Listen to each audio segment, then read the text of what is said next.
Estamos de volta com o programa Ponto de Vista. Os entrevistados hoje são o presidente e o vice-presidente do Sindicato dos Servidores da Justiça do Trabalho do Amazonas, Luiz Cláudio dos Santos Corrêa e Alan Farias. Terminamos o bloco passado falando sobre a essencialidade do serviço público. O que é essencial na Justiça do Trabalho de fato? Olha, atualmente,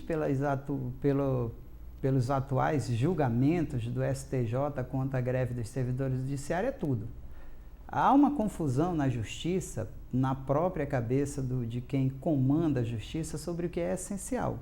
Se for perguntar dos servidores, e também da grande maioria, as coisas que podem aguardar esse dissídio dos servidores ser resolvido ou não, eu vou dizer, acho eu, na minha posição de sindicalista, um mandado de segurança, que tem aquela perspectiva de urgência.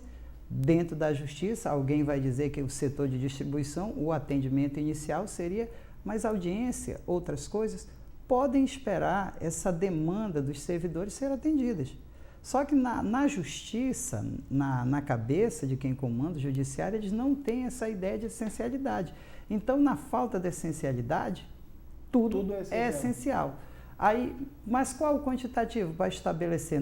Nós passamos um momento terrível ano passado, quando foi julgada a greve do Tribunal Regional Eleitoral, o ministro do STJ que julgou o quantitativo de servidores que teria que permanecer trabalhando, 80%, mais aqueles que têm cargo comissionado, ou seja, todo mundo. Eles não têm essa perspectiva de atender essa mesa de negociação, até mesmo dentro da própria casa. Casa de ferreiro, espeto de pau. Casa de ferreiro, espeto de pau. E com isso, como nós temos um judiciário que ele prega, a meta do judiciário é sempre a questão da quantidade e não da qualidade, nós temos falado muito isso, o judiciário ele se apega muito em números. Tudo no judiciário é só números, é questão da celeridade processual e às vezes a qualidade processual fica devendo. O judiciário está nesse dilema aí de entender o que é essencial e o que não é essencial nesse momento de dissídio salarial dos servidores. Esse ano de 2011, como é que estão os cronogramas? Teremos greve, não teremos greve? Já tá rolando uma negociação coletiva com esses aumentos? Nós já teremos agora a reunião da nossa federação, dia 28, né, do mês que vem. Está marcado para o dia 23 de março, o Dia Nacional de Mobilização, né? E, com certeza, se não houver um canal de negociação, se o projeto não avançar na Comissão de Finanças e Tributação, fatalmente, a partir de abril desse ano, nós retornaremos à mobilização. Como eu tinha falado anteriormente, até para resumir essa questão do essencial, se a gente for analisar a situação real das nossas perdas salariais, eu diria que o essencial é a nossa revisão salarial. Os percentuais de reajuste, na minha concepção de sindicalista, já não são tão importantes quanto o resgate da dignidade, da moral e do valor e da prestação de serviço que nós prestamos ao nosso jurisdicionado. Então, já não é tão essencial os percentuais que são discutidos. Nós estamos realmente, e aqui eu faço um apelo à categoria, que se mobilize já não pela a luta do reajuste em termos de percentuais, mas lutem para resgatar a sua reputação, a sua dignidade, a sua moral, a sua honra como servidor público, como trabalhador, como cidadão brasileiro. E como é que está a mobilização junto à própria categoria? A categoria, eu já advogo para alguns sindicatos e nós vemos essa situação de problemas. Tem gente sempre que não quer participar de greve, que se esconde de uma greve. Como é que está hoje essa mobilização? A categoria está aceitando a greve? Tem um número menor? Ainda existe represália de algum lado? Quais são os lados? E por aí vai. As represálias sempre irão acontecer, né? Mas eu sempre digo que o direito de greve não é uma concessão das administrações, né? E nem necessitamos de autorização para isso. É um direito do trabalhador que deve ser exercido na sua plenitude. Na realidade, o que ocorreu agora nesse intervalo aí de recesso e de suspensão do nosso movimento De fato, a categoria sentiu um pouco o desgaste da luta, foram muitas perseguições, foi transferência para outro setor, é uma série de situações visando enfraquecer o movimento e intimidar aqueles que estão à frente lutando pela categoria. Mas eu creio que esse ano nós entendemos que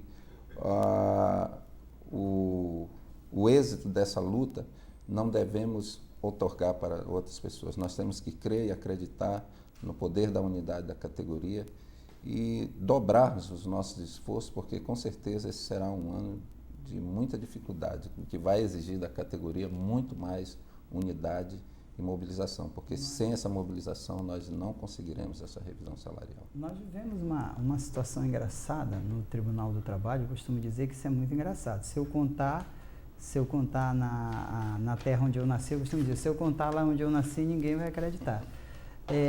Hoje em dia tem um tema muito recorrente na Justiça e na Justiça do Trabalho, a questão do assédio moral. Hoje em dia os trabalhadores do meu ambiente estão... do trabalho também funciona muito. A questão do assédio moral. É outra situação da Casa de Ferreira Espeto de Pau. O lugar, eu posso dizer isso porque eu advogo todo dia na Justiça do Trabalho e sempre falo nos programas que quem advoga na Justiça do Trabalho hoje e as pessoas que estão lá são as grandes vítimas, já que estamos trabalhando dentro de um caixote aqui na Djalma Batista.